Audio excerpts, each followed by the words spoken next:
Learning and teaching में आज के इस वीडियो में थ्योरीज ऑफ लर्निंग में हम जिस थ्योरी की बात करने वाले हैं, जिस थ्योरी के बारे में जानने वाले हैं, समझने वाले हैं, वो थ्योरी है Gardner theory of multiple intelligence. तो इस वीडियो में हम बात करेंगे कि गार्डनर की मल्टीपल इंटेलिजेंस की थ्योरी क्या है और अपनी इस थ्योरी में उन्होंने इंटेलिजेंस के बारे में और बुद्धि के बारे में क्या क्या बातें कही हैं। तो इसको जानने के लिए वीडियो को आखिरी तक देखिए और वीडियो कैसा लगा कमेंट करके जरूर बताइएगा। तो वीडियो को हम शुरू करते हैं। और सबसे पहले अगर हम गार्डनर की बात करें तो इनका पूरा नाम क्या था? इनका पूरा नाम था हावर्ड गार्डनर। और वो कौन थे? एक अमेरिकन साइकोलॉजिस्ट है गार्डनर। और he presented the theory of multiple intelligence in 1983 की। इस थ्योरी को उन्होंने कब प्रेजेंट किया, कब प्रस्तुत किया? 1983 में। Gardner outline his theory in his book कि उन्होंने अपनी पुस्तक में इस थ्योरी के बारे में उन्होंने बात की, इस थ्योरी के बारे में लिखा। और उनकी उस बुक का क्या नाम है? Frames of mind, the theory of multiple intelligence. He told that intelligence is not a single unit but is a group of different types of intelligence. कि उन्होंने क्या बताया? बुद्धि एक अकेली इकाई नहीं है। जैसे अगर हम इससे पहले की थ्योरीज की बात करें तो स्पीयरमैन ने क्या कहा कि बुद्धि के दो फैक्टर हैं, इंटेलिजेंस के दो फैक्टर हैं। ठीक है, GNS की उन्होंने बात की। लेकिन जब हम बात करते हैं गार्डनर की तो उन्होंने कहा कि नहीं, अगर हम इंटेलिजेंस की बात करें कोई सिंगल यूनिट नहीं है, बल्कि क्या है, इसमें डिफरेंट टाइप्स ऑफ इंटेलिजेंस में आते हैं। तो उन्होंने अपनी थ्योरी में स्टार्टिंग में 8 टाइप्स ऑफ इंटेलिजेंस, इंटेलिजेंस के 8 टाइप के बारे में बताया। और आगे चलकर इसमें उन्होंने एक और ऐड कर दिया। तो टोटल कितने टाइप्स हो गए? 9 टाइप्स हो गए इंटेलिजेंस के। इसलिए तो इस थ्योरी को क्या नाम दिया गया? Multiple intelligence. तो इन 9 टाइप्स की हम बात करते हैं। पहले जानते हैं कि 9 टाइप्स कौन कौन से हैं, फिर एक एक करके इनके बारे में हम बात करेंगे। तो सबसे पहला है वर्बल लिंग्विस्टिक इंटेलिजेंस, फिर logical mathematical intelligence, visual spatial intelligence, bodily kinaesthetic intelligence, musical intelligence, intrapersonal intelligence, interpersonal intelligence, naturalistic intelligence, और लास्ट की अगर हम बात करें तो एग्जिस्टेंशलिस्ट इंटेलिजेंस, अस्तित्ववादी बुद्धि। तो ये इन्होंने इंटेलिजेंस के अलग अलग 9 टाइप्स बताए हैं। अब एक एक करके इनके बारे में हम जानते हैं। सबसे पहले अगर हम लिंग्विस्टिक इंटेलिजेंस की बात करें, भाषाई बुद्धि की बात करें, तो इसका मतलब क्या है? Ability to understand, speak, write and use language. की भाषा को समझने, बोलने, लिखने और उपयोग करने की क्षमता है। तो जब हम अपने इंटेलिजेंस की बात करते हैं तो इस इंटेलिजेंस में भी हमारे जो भाषाई इंटेलिजेंस है, जो लिंग्विस्टिक इंटेलिजेंस या भाषाई बुद्धि है, ये हमें कौन सी योग्यता प्रदान करती है? Ability to understand, speak, write and use language. की भाषा को समझने, बोलने, लिखने और उपयोग करने की हमें क्षमता प्रदान करती है। This includes reading, writing, story telling, writing poetry, studying language and public speaking. की इसमें क्या क्या चीजें शामिल हैं? कि पढ़ना, लिखना, कहानी सुनना, सुनाना, कविता लिखना, भाषाओं का अध्ययन करना और सार्वजनिक बोलना।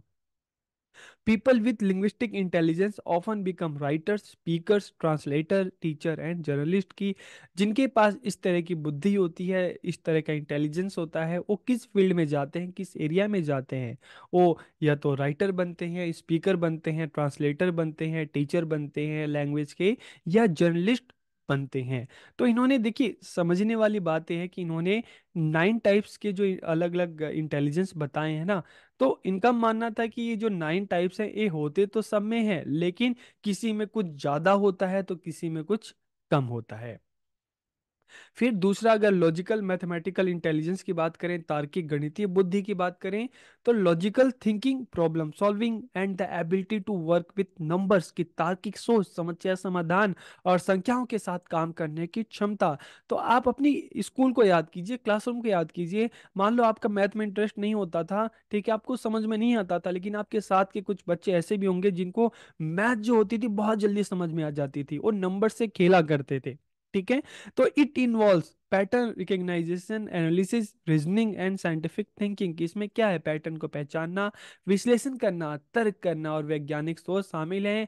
और जिसके पास लॉजिकल मैथमेटिकल इंटेलिजेंस होता है, इस तरह के जो व्यक्ति हैं किस करियर में जाते हैं? इस तरह के जो व्यक्ति हैं साइंटिस्ट बनते हैं, मैथमेटिशियंस बनते हैं, इंजीनियर बनते हैं, प्रोग्रामर्स एंड इकोनॉमिस्ट इस फील्ड में जाते हैं, इस फील्ड में कामयाब होते हैं। थर्ड, अगर हम बात करें विजुअल स्पेशियल इंटेलिजेंस की, जिसको हिंदी में दृश्य स्थानिक बुद्धि कहते हैं। The ability to perceive visual information, की दृश्य जानकारी को समझने की क्षमता। तो ये क्या होता है? This includes understanding maps and pictures, following directions and creating visual art, कि इसमें मानचित्र और चित्रों को समझना, दिशा निर्देशों का पालन करना, दृश्य कला बनाना शामिल है। सारी चीज इसमें आती हैं। और जिनके पास इस तरह का इंटेलिजेंस होता है ना, वो फ्यूचर उनका किस लाइन में होता है, ठीक है? वो एक आर्टिस्ट बनते हैं, आर्किटेक्ट बनते हैं, इंजीनियर बनते हैं, सेलर बनते हैं एंड पायलट बनते हैं। तो इस तरह के जो फील्ड है, इसमें इस तरह की जो बुद्धि वाले जो व्यक्ति हैं वो सफल होते हैं। फिर अगर हम बात करें बोर्डली काइनेस्थेटिक इंटेलिजेंस की बात करते हैं, तो the ability to control and use one's physical activity, की अपनी शारीरिक गतिविधियों को नियंत्रण करने और उपयोग करने की क्षमता ऐसे लोगों के पास काफ़ी होती है, जिसमें बोर्डली काइनेस्थेटिक इंटेलिजेंस होता है। This involves coordination, balance, speed and strength. तो इस तरह की जो इंटेलिजेंस जिन लोगों के पास होता है, वो किस एरिया में जाते हैं? या तो एथलीट बनते हैं, डांसर बनते हैं, एक्टर बनते हैं, सर्जन बनते हैं, या क्राफ्टमैन, शिल्पकार बनते हैं।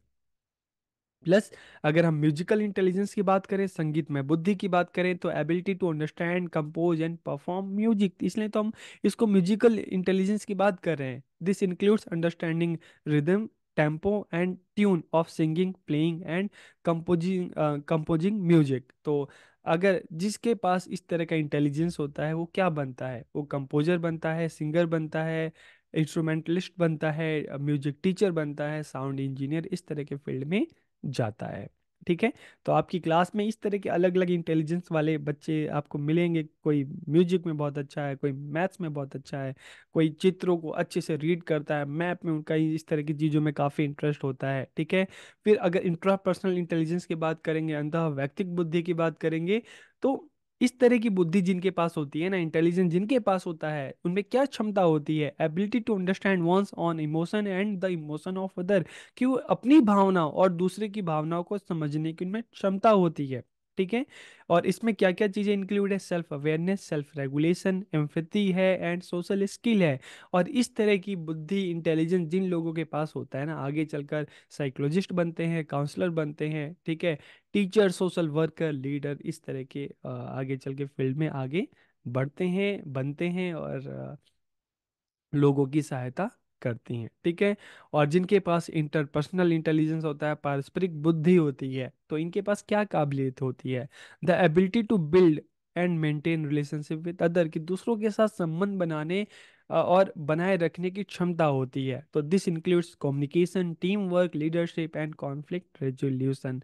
तो इस तरह की बुद्धि जिनके पास होती है, वो आगे चल के या तो पॉलिटिशियंस बनते हैं, बिजनेसमैन बनते हैं, टीचर बनते हैं, सेल्समैन बनते हैं, डिप्लोमेट्स बनते हैं।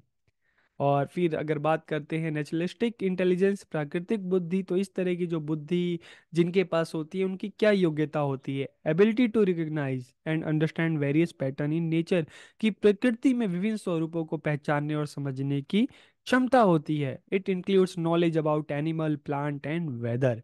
और जिनके पास इस तरह की बुद्धि होती है, वो आगे चलकर बायोलॉजिस्ट बनते हैं, बटनिस्ट बनते हैं, इकोलॉजिस्ट बनते हैं, और फार्मर बनते हैं।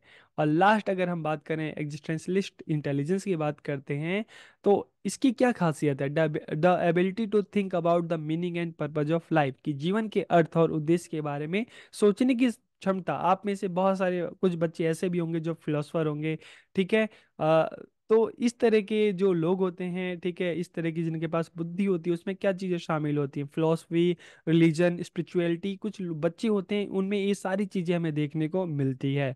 तो इस तरह की बुद्धि वाले जो बच्चे हैं, फिलोसफर बनते हैं, रिलीजियस लीडर बनते हैं, राइटर बनते हैं। तो यहाँ पर आपको जो अलग अलग जो इंटेलिजेंस के टाइप्स हैं, वो आपको समझ में आ गया होगा। और आप अपनी क्लास में अगर देखेंगे ना, तो आपको अपनी क्लास में इस तरह के सारे इंटेलिजेंस वाले जो बच्चे हैं आपको मिल जाएंगे। तो इसकी विशेषता क्या है? इंटेलिजेंस इज मल्टीपल, कि इंटेलिजेंस जो बुद्धि होती है वो काफी सारी होती है, बहुबुद्धि होती है। मल्टीपल क्यों कहा गया? क्योंकि इन्होंने 9 टाइप्स बताए हैं। Each intelligence develops independently of other, कि प्रत्येक बुद्धि एक दूसरे से स्वतंत्र स्वतंत्र रूप से विकसित होती है। जिसके पास मैथमेटिकल है वो अलग डेवलप होती है, और जिसके पास म्यूजिकल इंटेलिजेंस है वो अलग अपना डेवलप होती है। Intelligence can change and develop over time, कि बुद्धि समय के साथ बदल भी सकती है, विकसित हो सकती है। इसके लिए क्या चाहिए? इसके लिए डेडिकेशन होना चाहिए किसी भी काम के लिए, इसके लिए पूरा समर्पण होना चाहिए, इसके लिए प्रैक्टिस होनी चाहिए।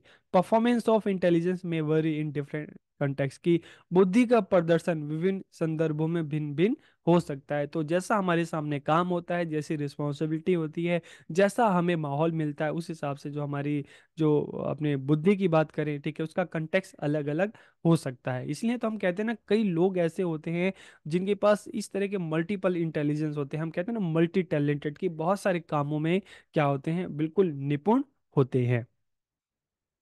और इस थ्योरी की एजुकेशनल इम्प्लीकेशन की बात करें तो all people have all types of intelligence, की सभी लोगों में सभी प्रकार की बुद्धि होती है, लेकिन कुछ लोगों में कुछ प्रकार की बुद्धि दूसरों की तुलना में अधिक होती है। जैसे सभी में है, लेकिन कुछ गाते बहुत अच्छा है, कुछ मैथ्स में बहुत अच्छा है, कुछ इमेजेस को, पिक्चर्स को रीड बहुत अच्छे से करते हैं, ठीक है। किसी में लीडरशिप क्वालिटी बहुत अच्छी है, कोई नेचर लवर है, उसको नेचर में और उससे रिलेटेड चीजों में काफी ज्यादा उसको अच्छा लगता है, ठीक है।